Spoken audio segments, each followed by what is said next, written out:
Hello. This is the ITS Canada Awards ceremony that we're doing virtually this year. So welcome everybody. Good afternoon, first and foremost, and I hope everyone's doing well and safe in whichever cities and towns you guys are residing in. And hopefully you'll have a better summer than the last 3 months as we open up into our cities and towns that are looking to revive the economy. So as part of the ongoing COVID prevention, we've managed to pull together a virtual ceremony for everyone who has submitted their submissions for the ITS Canada Awards, which was supposed to be hosted in Edmonton this year. So welcome to everyone again. This virtual celebration marks the 11th year of the ITS Canada Awards program, which was originally created to better serve and profile members and young professionals, and by also acknowledging significant and defining people, projects, and innovation in our Canadian ITS marketplace. We received a total of 7 submissions this year, which is around the same as we have been in the past. It varies year to year, but we have been able to get a number of submissions for each of the categories. I would like to take an opportunity to thank the evaluation committee members for their valuable contributions. Nick Rosati from Niagara Region, Carol Ogilvie from Ogilvie PMC Incorporated, Erin Davidson from Alberta Transportation, and Jonathan Ford from KPMG. And at this point, we want to be able to celebrate our exceptional people and projects across Canada and from the US. Thank you. So to begin with, we have our first award, which is the Distinguished Service ITS Canada Member Award.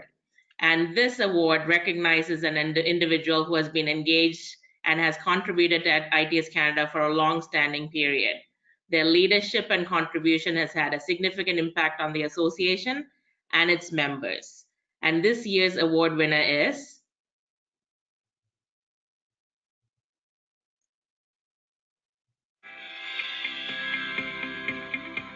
ITS Canada is proud to present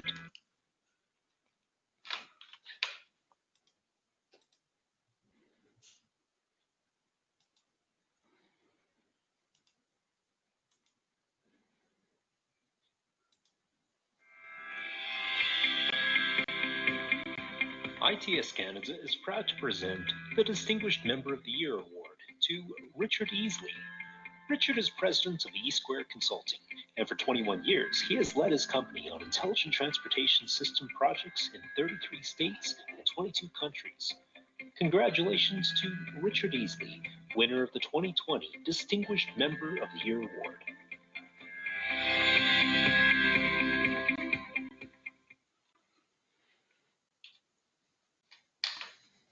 Richard is well regarded by his peers within the global ITS marketplace. He has served as the chairman on boards, committees, and subcommittees of various state, international, and national transportation mobility associations. Richard continues to transform the transportation space through his leadership and transformative thinking about convergence of vehicle, goods, and people. Once again, congratulations, Richard Easley.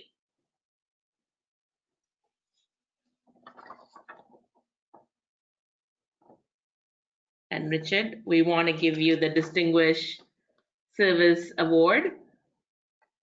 And here's to Richard. Oh, thank you. Wow, thank you, Isha, for those kind words in this award. And the roses, oh, I really, really didn't expect that. Thank you. Since getting this award, some have asked, Richard, what do you know about Canada? Well, aside from having connections in the Canadian world of hockey, thank you, Sharon, I've learned actually a great deal by working closely with my many friends at ITS Canada throughout the country. And in all seriousness, this pandemic and the reasons behind the nationwide protests have been very hard for me.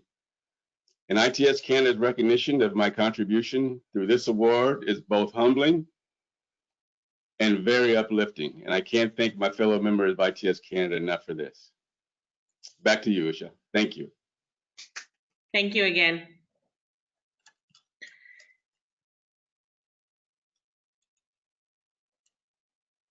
So our next award is for the ITS Project and Program Award within the Municipal, Provincial, and Federal category. And this award recognizes a project or program that demonstrates a significant or a notable advancement in ITS services in a particular geographic area of application. And for this year's award winner is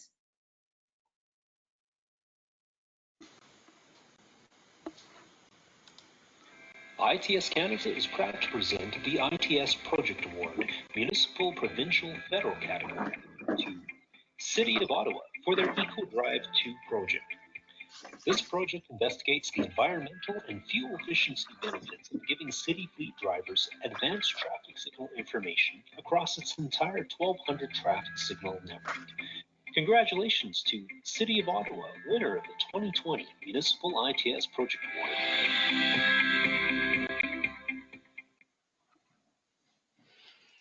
Accepting the award for the City of Ottawa today is Amar Chaudhary. Given the fact that the project was about environmental impact, I think it's very timely during COVID, as many of you have seen, that we've had a reduction in environmental impacts. And we've seen a lot of decrease in environmental character traits and footprint that we've seen over the past 10 to 20 years. So it is important to continue to drive the explorations around reduction on the environmental footprint. And to that, the City of Ottawa has done a remarkable job. Eco Drive 2 is using information collected from different onboard units to aid in the efficiencies that can be gained and helping drivers have less of an impact on the environment. And today we have Amar Chaudhary receiving the Award of Excellence. Thank you, Usha, very much.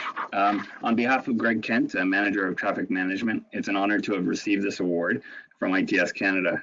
We accept it on behalf of not only the City of Ottawa, but our wonderful project partners, Carleton University, Thompson Technology, Traffic Technology Services, and our funding partner and the ECATS program sponsor, Transport Canada.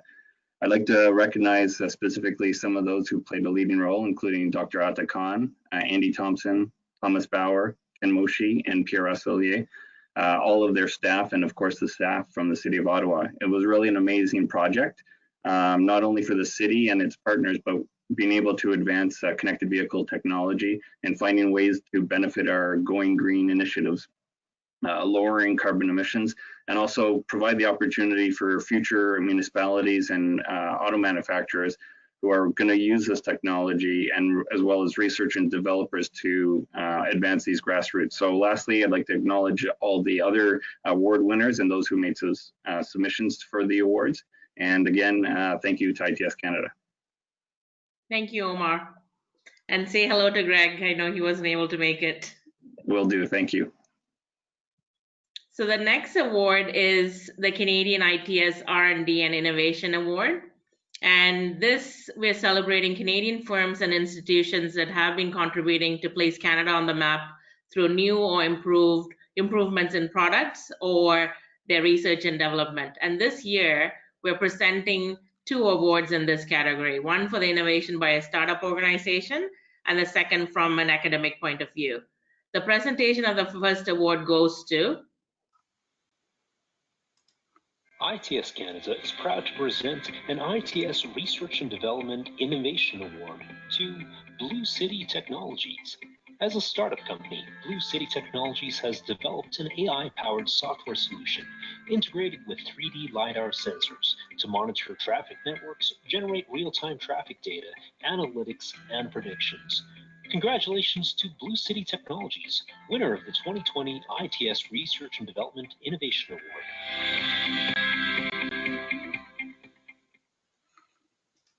Accepting the award for Blue City is Asad Lassani. And as part of this project, I believe one of 2 things has happened. The AI-powered software solutions, as well as looking at using LiDAR sensors to collect and analyze data and predict the outcomes, has become much more of a reality than it was before, when it was much more theoretical. This is especially important in the ever-increasing data sets that we have access to, and our ability to improve operations based on the deep learning that AI can cover. So today we have Asad Lasani accepting the award. And to you, Asad. Usha, it's Janneke here. Asad is not connected right now, so I will be accepting the award on behalf of Asad. Thank you. Thank you, Janneke. So the next award was given to an academia in the same category, the Canadian ITS R&D Innovation Awards. And to that, ITS R&D and innovation has been viewed in many lenses as part of our review and evaluation of the award category. This award category had a lot of innovation that was shown as part of the submission. Our evaluation committee panel felt that both projects deserve the recognition, and to that effect, we wanted to share how Canadian institutions can also contribute to new ideas, the reuse and repurposing of infrastructure, and the extension of its infrastructure over the life. Our second award in this category goes to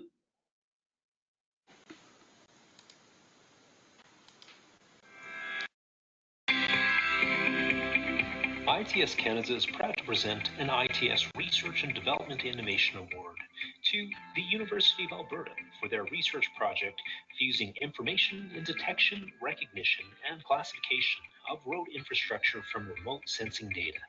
Congratulations to University of Alberta, winner of the 2020 ITS Research and Development Innovation Award.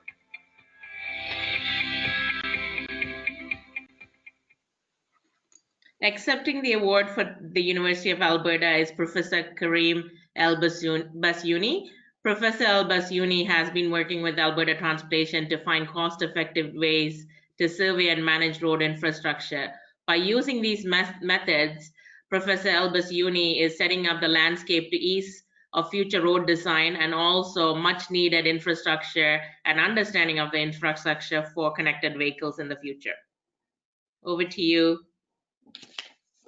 And this is the Award of Excellence from ITS Canada.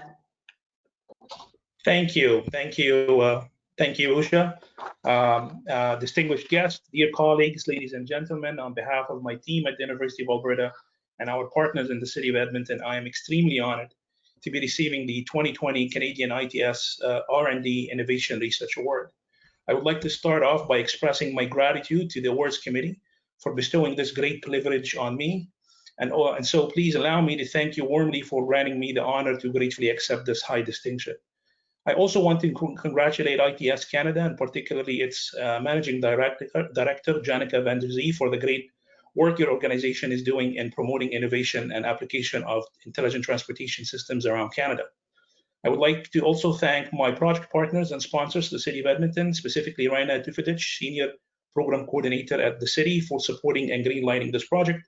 As the City of Edmonton's Urban Traffic Research Chair, I had the privilege to work alongside the city's remarkable staff on multiple intriguing projects over the past decade. I'm grateful to see our collaborative efforts being acknowledged on the national stage. Our joint project explores new frontiers by combining advanced sensor technologies with data processing tools to automatically detect and extract road and roadside features.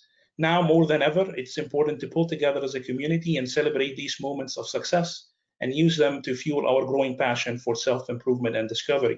With everything going around the world lately, I'm truly and genuinely humbled to be here with this award. I thank you all sincerely for honoring me and my team today. Thank you again, and back to you, Usha. Thank you, Karim. So our next award is for the Young ITS Professional. And this our final award recognizes individuals who are under 40 and have been practicing in the ITS area for at least 5 years. This award recognizes the individual's contribution to ITS evolution and to be able to demonstrate the activities to the growth and to the success of ITS. So our final award goes to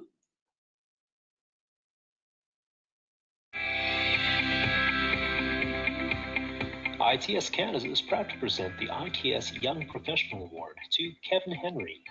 Kevin holds a PhD from the University of Waterloo and is a security consultant and software developer for ESCRYPT, contributing to the advancement of V2X connected vehicle technology. Congratulations to Kevin Henry, winner of the 2020 ITS Young Professional Award.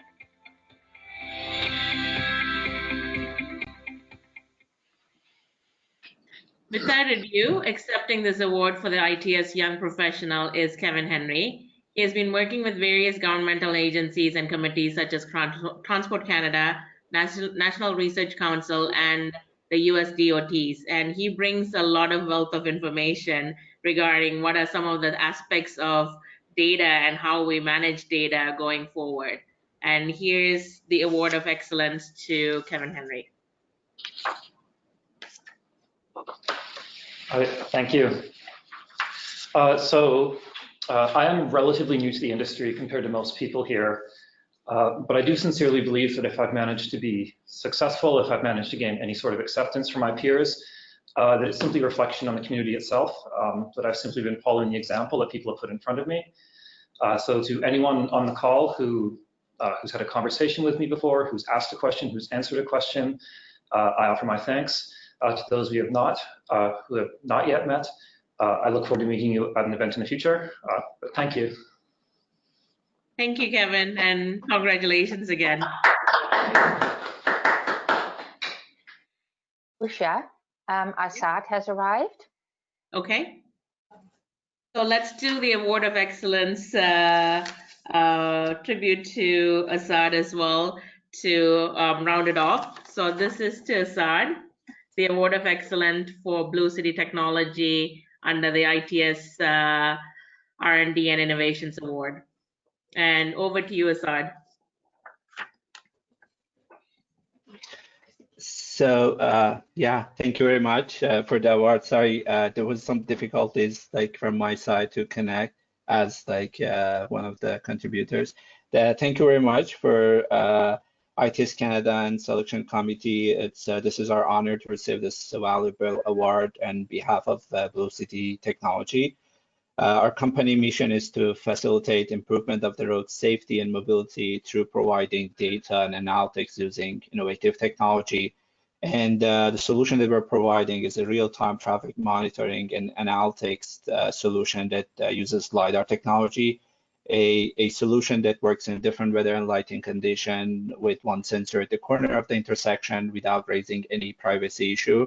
Right now, we're running different pilots with municipalities in Canada, and we recently launched a pilot project with City of Kelowna as the first 5G smart city initiative in Canada.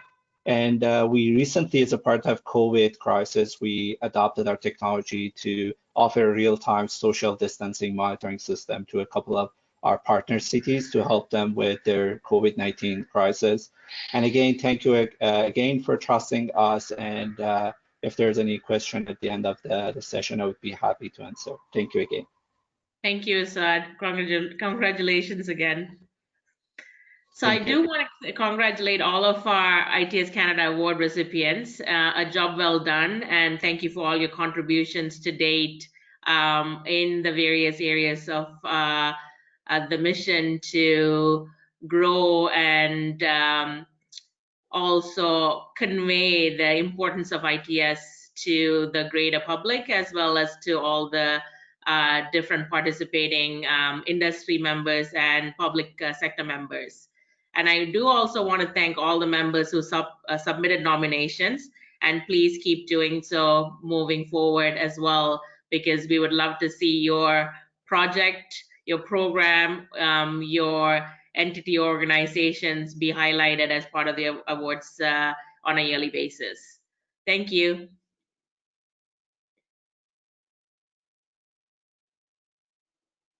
And I think we're going to start off the Q&A session, and this is going to be an interactive session. So I'm asking that if you do have questions, please post it to the chat message, and either myself or Yannicka will read off the question, and we'll be able to then point to the different participants here who can answer that.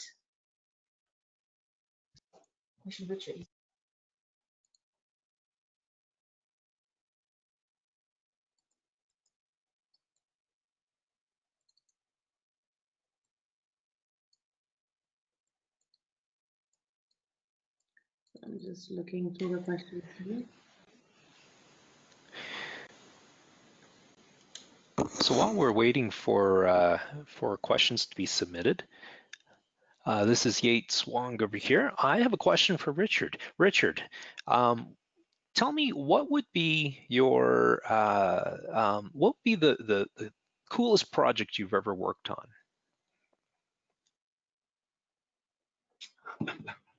Wow.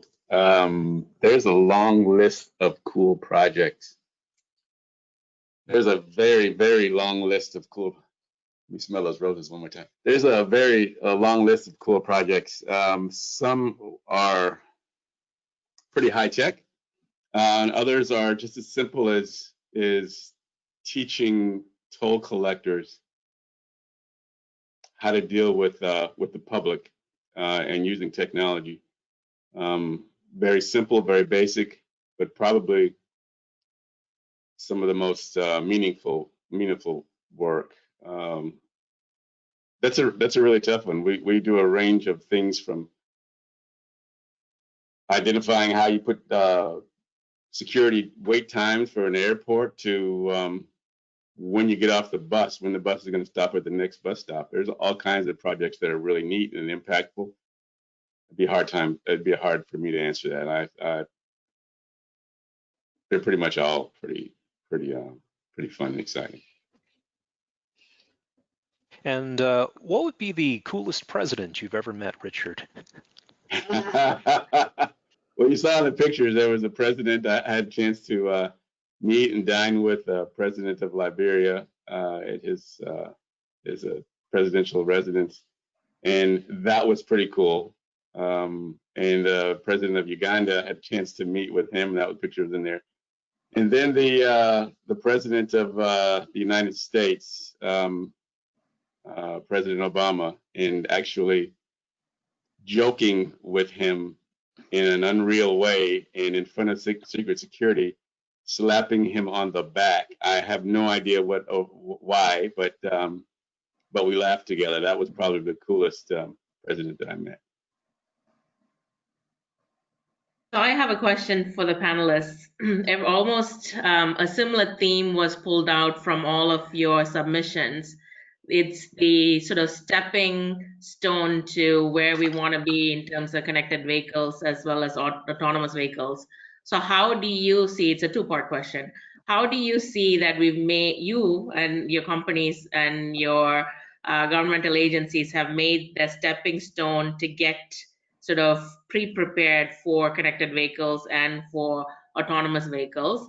And then have you guys come together as a group in terms of discussions around the connected vehicle and autonomous vehicle, because all of you have a specific sphere or a piece of the puzzle out of the sphere to do great jobs within the connected vehicle space. So have you guys had any interaction in that point of view as well?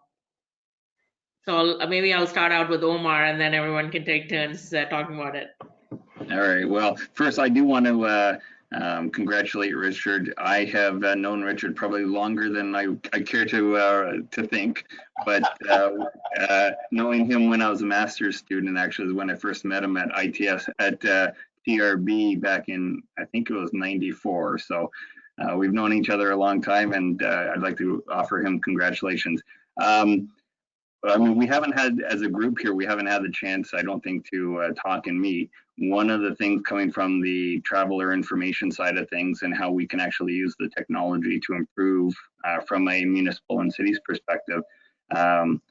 Looking at what the project has done, we actually are starting to look at stepping stones to other enhancements and other features that we can slowly add in, how that also rolls into eventually the car being able to know what speed it should travel for optimization when we get farther down the line. So there is certainly a roadmap. How quickly we can get there is unknown, but with things like Apple CarPlay, Android Auto, and so forth, there's a lot of opportunities to get information into the vehicles that will help drivers in many ways. So. And maybe next to Kareem. Yes, of course. So again, congratulations to everyone. There wasn't really an opportunity to sort of clap and celebrate together, so I'd like to take a second to do that. I have not had the chance to meet the panelists before, so this was great for me to learn more around their achievements and their projects. And I see a lot of synergies, really, especially between the three projects, Omar and Assad. I think the three of us can really put our heads together and come up with a good solution for connected autonomous research. When I look at my own research, I focus mostly on the infrastructure, and I try to ask myself the question around how ready is the infrastructure for autonomous and connected vehicles. And I think the platform and the research that I'm doing using mobile laser scanners provides a great venue for us to explore that. But then I also look at what Assad is doing with the company, and I feel like that is more around understanding behavior, understanding how road users are able to react, and essentially how autonomous vehicles might be able to react to certain critical situations. So I think there is a lot of synergies there. And then maybe with the work that Omar and the group are doing, that can be a great feedback to the system. So I think there's a lot of synergies there. This is a question that is continuously on my mind. And I like to think about the role of infrastructure specifically in meeting and sort of removing barriers to the implementation of autonomous and connected vehicles. And I think this is something that will be answered using technology and potentially maybe through the collaborations that will result maybe from a meeting like today here. So well, I look forward to having more discussions with the group, and again, congratulations to everyone. Thank you. And next, Assad. Sure. So yeah, so that's a really interesting question. Definitely, we see there's a big future for connected vehicles, especially for improving the safety of the vulnerable road users, pedestrians and cyclists. And that's why, like right now, with our company, we are focusing on providing open APIs to different partners that they can use the real-time data per frame of the location of the object, such as pedestrian and cyclists, to scientists, to car manufacturers to be able to use this data. So we started with 5G, but definitely this communication protocol is not just one way. But definitely we are open to discuss more other opportunities to work with cities, City of Ottawa and Karim and Omar as well. Yeah. Thank you. Over to you, Kevin. Right, so I work on the digital security side of things. And so in some sense, I feel that security is one of those things that kind of really facilitates interoperability, because when you're generating all of this data, if you have a way to trust it across domains, it just makes moving across these boundaries so much easier, because you have these kind of established trust relationships. And I've been very happy to see that the industry has adopted a privacy by design approach to building some of these connected technologies. So that from the very beginning, that security and privacy are kind of building blocks of the system and not afterthoughts.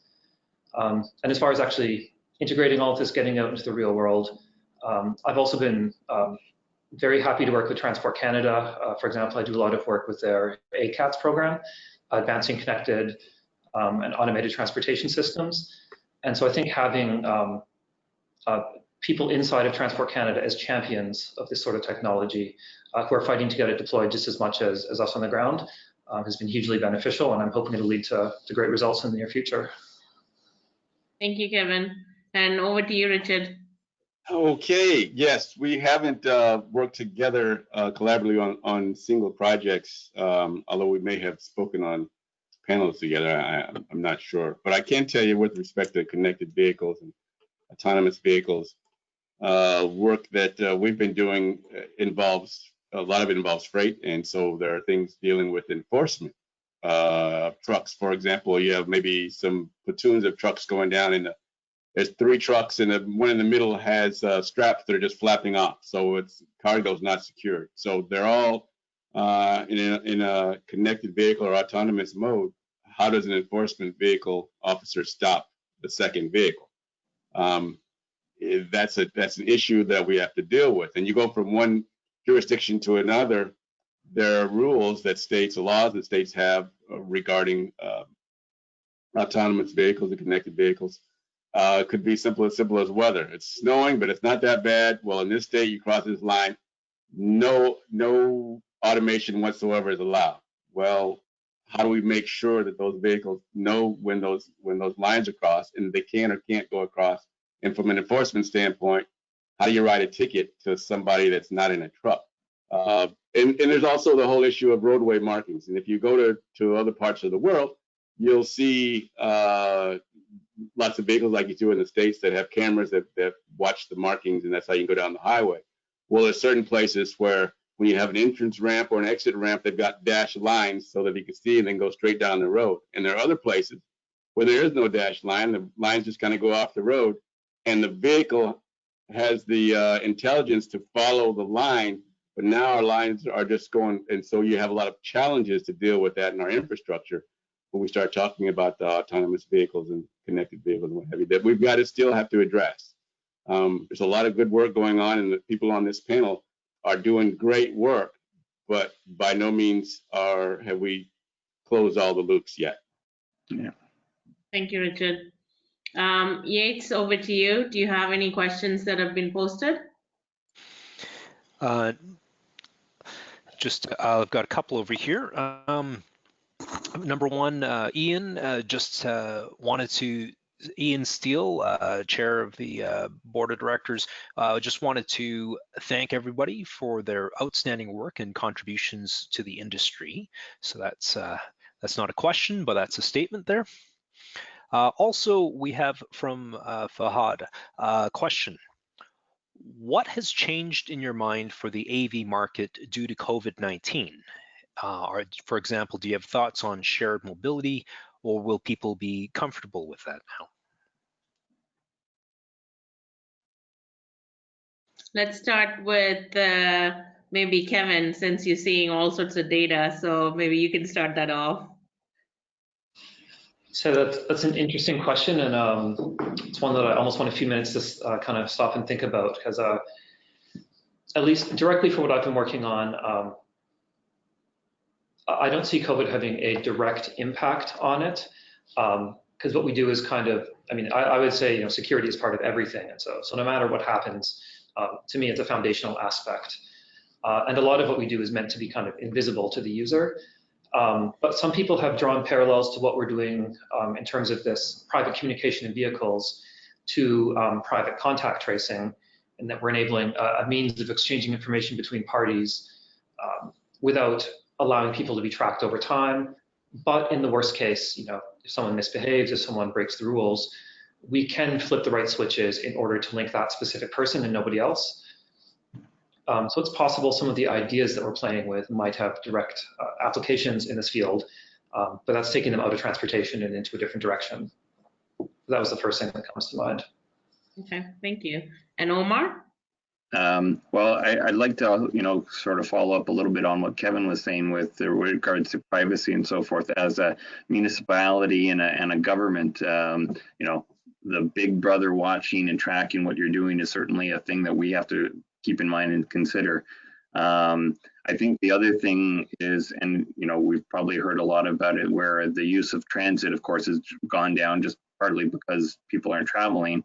And what's the likelihood, or what would be the interest of people taking mass transit when we start coming out of this pandemic? We don't know how easily people will, or willingly people will get on there, whether or not there'll be increased use of driving, how many people are going to be actually be able to continue working from home. So there's a lot of unknowns right now. You try to work through what you know and what are the known knowns and the unknown unknowns.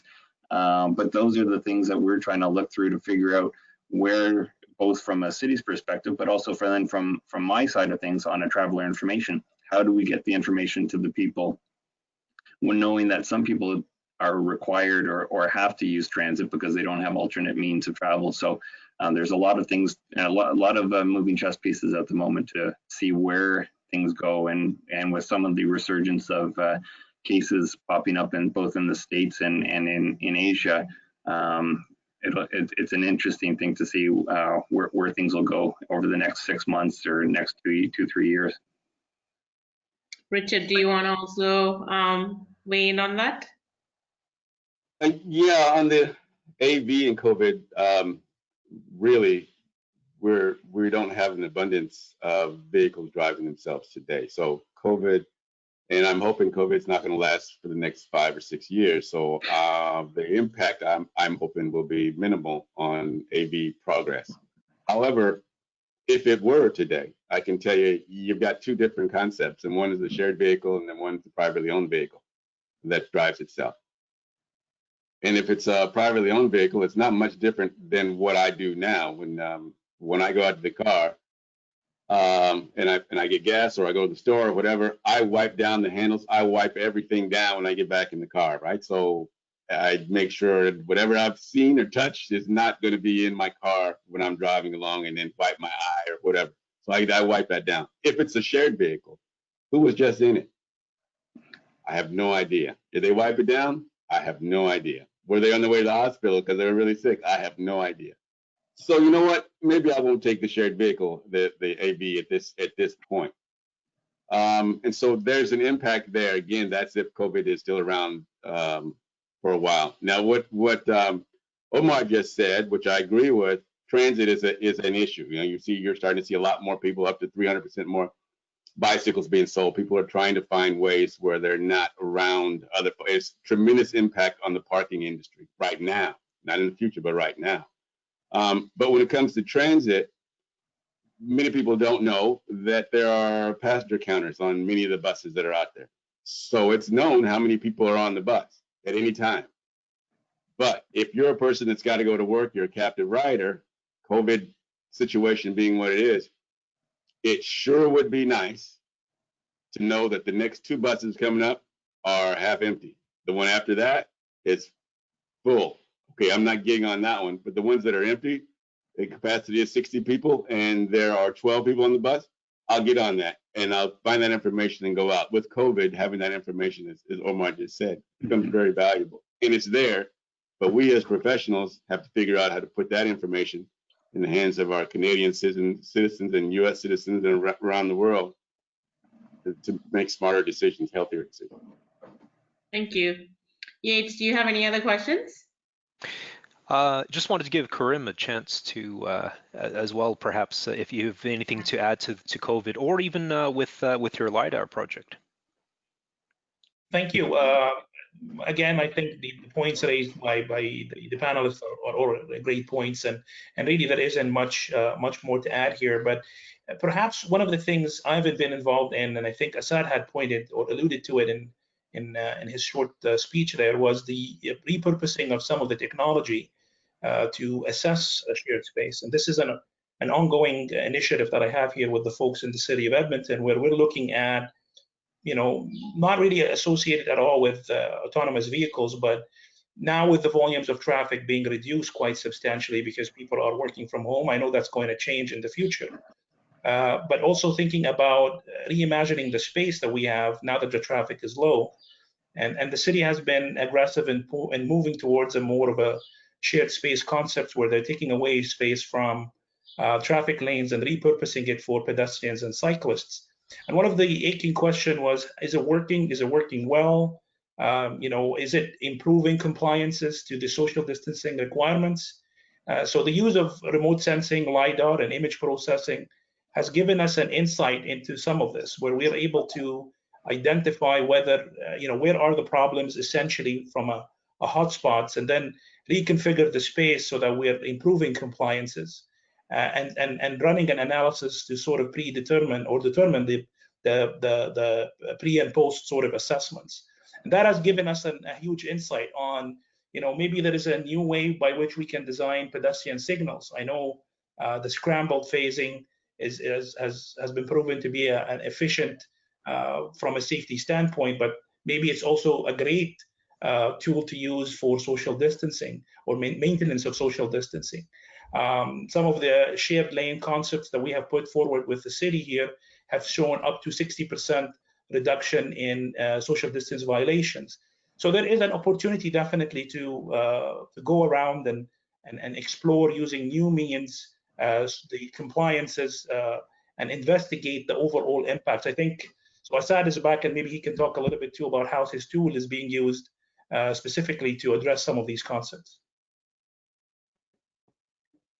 Yeah, sorry, I'm actually on vacation, so I have like really bad internet connection. So anyway, so yeah, so regarding the social distancing, one of the projects is we're working with one of the municipalities in Quebec. So we are installing one of our sensors to monitor in real time the distance between the objects. So the interesting point about the Lidar technology is that it measures the absolute distance to the object. So we can accurately measure the distance between different type of road users. So they are closing one of their streets for cars. So they want to monitor the road user behavior in that like a street to make sure that if there is lots of people walking closely together, so they want to bring a warning signal to their emergency department to let's say send the police or something like that to take an action for that. So this is how we are working with municipalities and social distancing monitoring. Thank you, San. So I've got a couple more questions here. I'm going to ask for these ones instead of going round table. Just put up your hand if you have an opinion on this one. If you could pinpoint to one action municipalities can do that does not cost much but helps AV testing and adoption in Canada, what would that be? So if you had something, a cost-effective thing that that municipalities can do to help AV testing and adoption in Canada, put up your hand if you have an opinion on that. Well, I can start, given that I'm at the municipality here, City of Ottawa. For us, what we actually have been partnering with our local accelerator called Invest Ottawa here, and through some government grants and so forth, they've actually established 2 test tracks. So one is what we call our private test track. It's on old agricultural land. There is, I think, 16 kilometers worth of roadway. We have actually 2 city traffic lights in the middle of a farm field.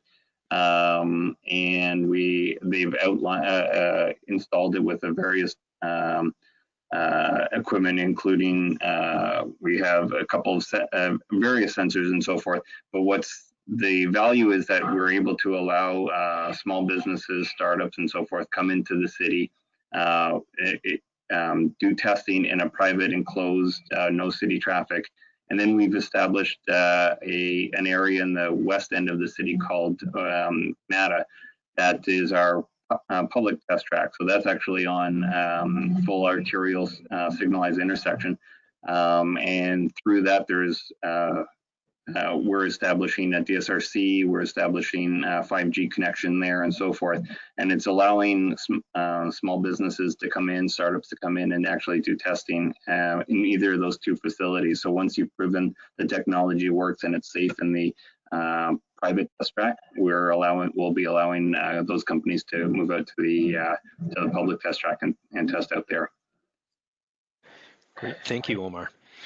I have another question over here. Again, just jump in if you feel like you have the answer to this one. Are there any developments, technology developments aiming to convert existing vehicles so that they can become connected platoons of private vehicles?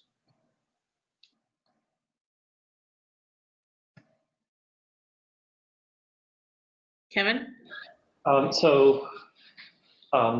If we're talking specifically about connected vehicles, the notion of an aftermarket safety device, the idea of a drop-in module that could listen to your vehicle's internal network, the CAN bus network or whatever exists, and make that information available to other vehicles on the road, and also to consume that information from other vehicles on the road and make it presentable to the vehicle or to the driver, are certainly use cases that people are looking at. So we often look at or we assume that these are just integrated in the vehicle, but it could be accomplished via, say, an OBD2, a device that plugs into the diagnostic port in your car. And there are similar cellular-based devices out there for, say, insurance monitoring. But it's certainly an avenue we can use to do an aftermarket safety device and to connect an old vehicle, or to enable upgrades or additions to a vehicle of the future, because 5 years, 10 years down the road, we still need to solve that problem of how to keep it up to date, how to patch it, how to respond to changes in technology. And that same thing is happening in the freight world with tractor trailers. They're aftermarket. That's how a lot of the pilots that are taking place across the country, this country and countries around the world, they're not manufactured that way off the assembly line. They're vehicles that are taken in and they're modified with the technology, as Kevin just alluded to. Yeah, and like for our Eco Drive project, and I just wanted to say that project, the final report is available on the Transport Canada Ingenium website, if anybody wants to look at it. And it includes both the high-level macro data that we looked at the city, but then Carleton University did a detailed analysis. And for our project, we actually, through a third-party service that was grabbing the data and massaging, I guess I'll call it, the traffic signal data, we built an app internally that, as Kevin mentioned, connects to the OBD2, so we were able to track fuel speed, RPMs, and a number of other different data points out of the engine block. And then using the cellular connection, get the traffic signal information and timing information to generate the recommended speed to get through on green light, what's known as GLOSA, green light optimized speed advisory. And so the whole idea of being able to use an app-based type of thing, almost everybody nowadays has some sort of smartphone. Ours was tested on the low end, what was $200 Samsung phone. Worked fine, connection was fine, able to produce the information and get information to the driver as to the speed that they should travel. So that kind of technology, I think, is there and will be the bridging towards getting towards a, for the time being, until all this technology is built into the vehicles that auto manufacturers are starting to look at being able to do. One additional question on that thought, just before Yates looks at the questions, is do you see that COVID has helped reprioritize any elements of your projects or functions within your projects, or any aspects per se, that it says, okay, 6 months out, 12 months out, we think this would be much more needed for the Canadian public rather than anything else? Anyone want to take that? Go ahead, Richard. Thank you, Amar. Appreciate it. A lot of our projects at E² right now are in the toll industry. And we've been helping, I mentioned earlier, training the toll collectors themselves. And then, of course, there's all electronic tolling that systems that they've been putting in place. Recognizing worldwide, we're going to a world with open road tolling type of systems. Because of COVID, at least I know at least one state, Maryland, has really accelerated the transition from folks dealing with toll booths and able to use a transponder or pay by plate to, you know what, let's get rid of the toll booths and let's go ahead and make that jump now at a lot of these locations. And they've moved the timeline up before the whole system goes to AET to much sooner to remove that element, right? And there are folks obviously that are unhappy about that, and there are folks that are glad that they're not having to face and deal with all those people that come through. But that's a COVID accelerator in that industry for sure. Omar? Yeah, I mean, I think, from the municipality side of things, obviously budget and budget constraints have changed as well, and those considerations are going to have to come into play.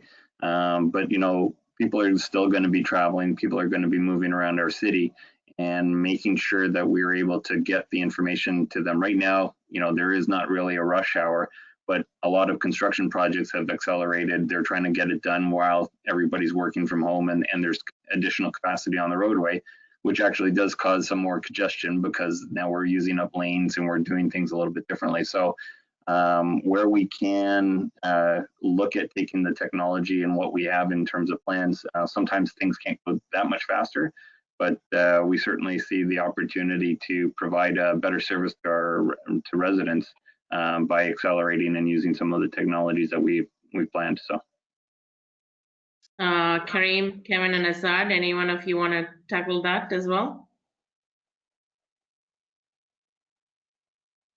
One last on that, Usha, real quickly, while Karim, Kevin, and Assad are getting their minds together on this, is the parking industry greatly impacted. And you just heard on the news maybe today that Walmart is piloting a system there in Arkansas, their home state, to where they're going completely touchless, right? So that's not only in retail, but that's coming when you're going to go to pay for parking, whether that's a meter or you're going to check out of a garage, to where the options that are touchless, which are not that new, maybe a little bit more expensive in some cases, are now like an option that's just jumped way up, because people are saying, well, I'm not going to park there because I got to do this or I got to do that. I'm going to go over here because I don't have to touch anything, and I'm concerned about getting my pazooties dirty. So they're recognizing that that's a big trend in the parking industry. Thank you. I think, Yates, we're coming up to wrap up. So if we don't have any other questions, I think we'll maybe wrap it up and thank everyone for being at the first virtual award ceremony for ITS Canada. And we want to thank all the winners today, because I think it shows great success in terms of what Canada is up to in terms of all the projects, but also where we are in terms of convergence towards the automated world in the future. So thank you, everyone. And I want to turn it back to Yannicka to say some few words. Good afternoon. Congratulations to all winners, Richard, Omar, Karim, Kevin, Assad. I would like to thank Usha as well for being chair of the awards program for an excellent celebration today. I would also like to thank Yaitlin Wong, who has been instrumental in preparing the presentation with us, the speaker notes, as well as the audio that you hear today. The recording of today's celebration will be made available online tomorrow. And yeah, congratulations again to all. And we look forward to seeing you at future events. Have a great afternoon. Thank you.